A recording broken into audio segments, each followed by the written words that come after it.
there's already some buzz on who will be vying for the Democratic nomination. And, well, it really seems like the far left wing of the party is taking the spotlight. Joining us now, Herman Cain with the Pro-Trump America Fighting Back PAC.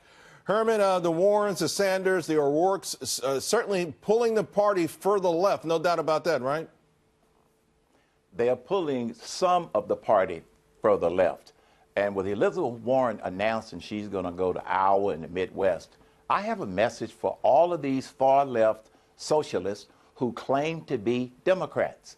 That dog ain't going to hunt. The people in the Midwest do not buy socialism. They do not believe in more government and more taxes. They believe in less government and less taxes in their lives. So let them run, run, run. It's not going to do any good.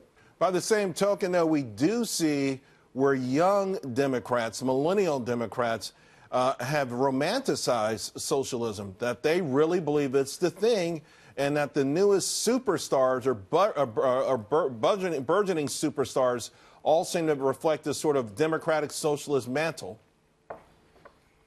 Yes, Charles. And those same ones that are responding to the buzz about socialism and free, free, free, they have never lived in a socialist country for any length of time. And a casual visit as a vacationer, it doesn't count. They've never lived in Venezuela, Cuba, okay? They haven't lived there. And let me give you another example. When the Democrats were selling Obamacare, they were talking about all of the wonders of government-controlled health care.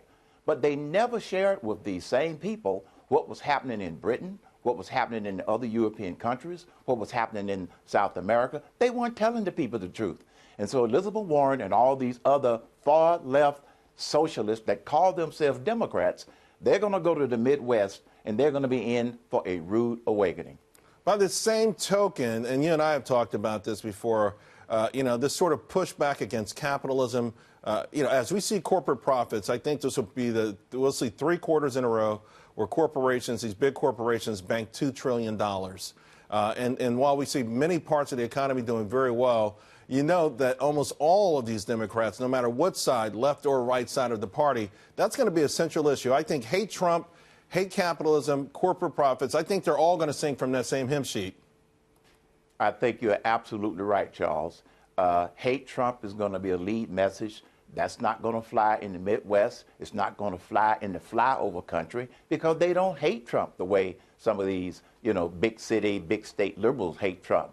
I haven't agreed. They are playing class warfare by claiming that the only ones that benefit from the tax code were the big companies as well as the rich people. Well, I have an announcement about these big companies. They have stockholders. They are individuals. And this is what a lot of people simply don't understand, which is why all of the voices out there explaining the positives of capitalism and the negatives of socialism, we are going to have to ramp up our voices and our decibel level in 2019. It's not going to be easy, but it is definitely something that we are going to have to do. I agree. Otherwise, we are at some kind of crossroads. And because to your point, Herman, people who haven't lived it probably are just dead set on trying it out to see for themselves just how bad it can be, despite the fact that the evidence is overwhelming. Happy New Year, my friend. Yes.